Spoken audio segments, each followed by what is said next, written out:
SOMA is in that rare category of games that achieves everything it sets out to do and totally works for people on its wavelength.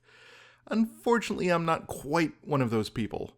That doesn't mean I don't like it, mind you. I like spooky things, and I also like philosophical debates about the problems of identity and self, or the difficulty of defining life and humanity. And SOMA is all about both of those things.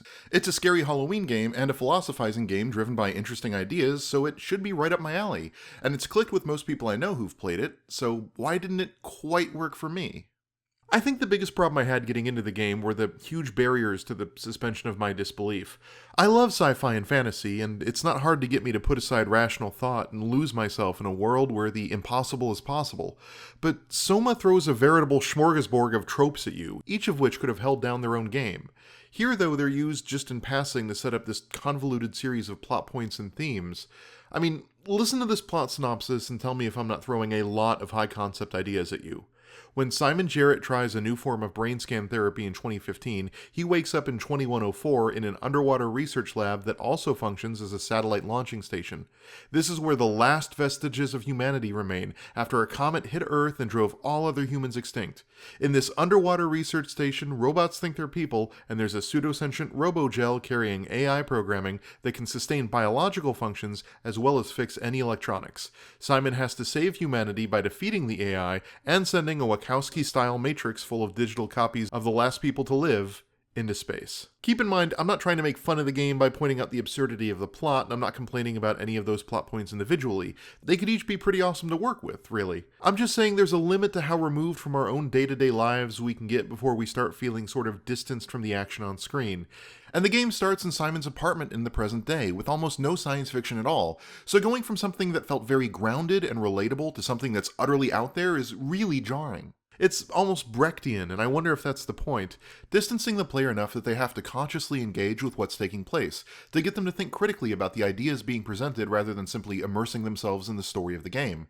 The result is a game that seems less interested in Simon's story than the ideas it puts forth, ideas about the boundaries of life and self.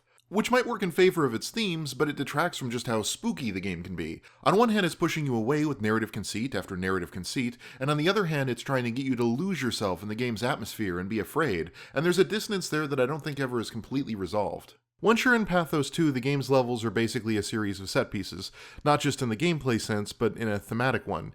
Is a toy robot's death worth your progress? Is a robot that thinks it's human? Is there a difference between them? I went for the small one. No, not a cage. Those are so cute. Is it worth activating a simulation of a human mind, convinced that it's alive, just to ask it for a security code and then shut it down? Did we just bring that guy to life? I mean, he's a perfect scan, meant for the Ark. He's the real deal. And we turned him off. Took it all away again. Can a robot with a human mind feel pain if it lacks the nerves but has the mental capacity to experience it? They're powerful questions, though some land with more oomph than others.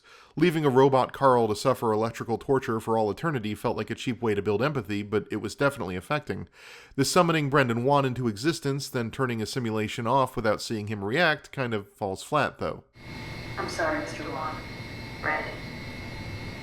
Goodbye. No, wait. That's enough. We got what we need. Which is a shame, because the game's narrative is at its most interesting, at least to me, when it presents the commodification of existence itself. Problems of identity and which clone is the real person is an idea so thoroughly explored it's the basis of an Arnold Schwarzenegger movie. But the idea that you can just summon people into existence from the ether to do your bidding is an underlying theme throughout the game, and I find it far more disturbing and profound. You do it when you snap Catherine in and out of existence by placing the Omni tool down. You do it to Brendan Wan to get his security code. Catherine does it to you when she copies you over to the deep dive suit. The WoW does it to several people to achieve its ends. It's a world where sentient beings aren't born, but popped into existence by being ripped from someone else's being in order to fulfill someone else's needs. And the idea that your being, not your labor or your ideas, but your very existence, is only happening because someone has use of you, and after that your existence itself is disposable, elicits some profound terror in me. So there's this mild disconnect between the themes I find engaging and the set pieces that are executed in more successful ways. And again, I recognize that this is a totally subjective thing. If issues of identity or whether a human mind in a robot body is classifiable as human interest you, there's tons of meat to dig into there. I just feel like it didn't explore those ideas quite enough given how common they are, and the idea it presented that did really disturb me never got more than 1 or 2 satisfactory set pieces to examine it. The other thing that holds the game back is that SOMA suffers from the same problems that BioShock does, and I don't just say that because they're both underwater spooky games. They both have interesting things on their mind, but they're not sure how to contextualize those ideas into the core gameplay. Granted, SOMA lands way closer to the mark than BioShock. Unlike the loose action beats in BioShock that had little to nothing to do with objectivism, the spooky corridors in SOMA provide a measure of adrenaline-based fear that complements the more cerebral, existential terror the game's really about. It's actually sort of like The Last of Us in that regard. The gameplay is tone, but not substance.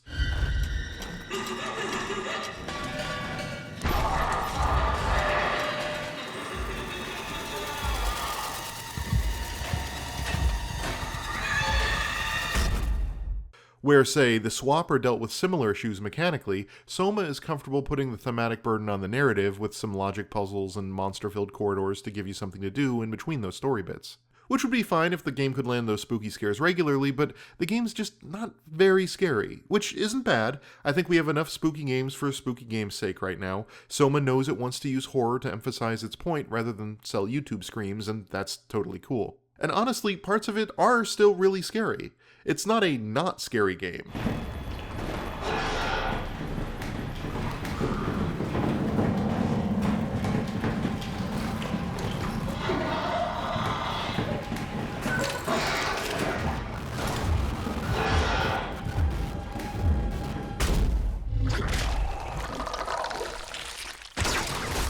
It's just more well-lit than Amnesia was, and the monsters have a more scientific explanation to them that's revealed earlier on, and you see them more often and more clearly.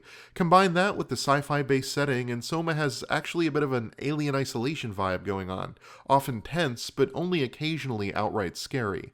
And normally I wouldn't mind, but tension doesn't resonate with the existential dread quite as well as actually being frightened. Also, like Alien Isolation, it's tonally not that distant from the Shock series. It has a lot in common with the Shock series, actually. Not just the underwater base or the runaway AI thing, but like System Shock 2, it suggests that the protagonist is a best of both worlds, a balancing agent between two opposed extremes. Just reviving a dead person doesn't seem to work that well. A robot body seems to make people a bit unreliable. You are the best of both worlds. A sound mind and a sound body. In System Shock 2, being a merger of cybernetics and biology meant you could bring balance to the individual of Shodan and the collective of the many. Here it seems like a rephrasing of the mind-body problem. You're a sound mind in a sound body where no one else you meet is. They're either minds without bodies, minds corrupted by the transfer process, or the mindless bodies of the WoW. As a functioning merger of mind and body, you're the balancing agent that can save the day. It also uses audio logs to tell the story of the doomed science station residents that came before you, which is the final reason the game didn't quite click with me. In System Shock, and later BioShock, we got glimpses of life before the fall. We got to hear messages of the mundanity of life before disaster struck. You don't heat the pipes freeze. Pipes freeze, pipes burst. Then Rapture leaks.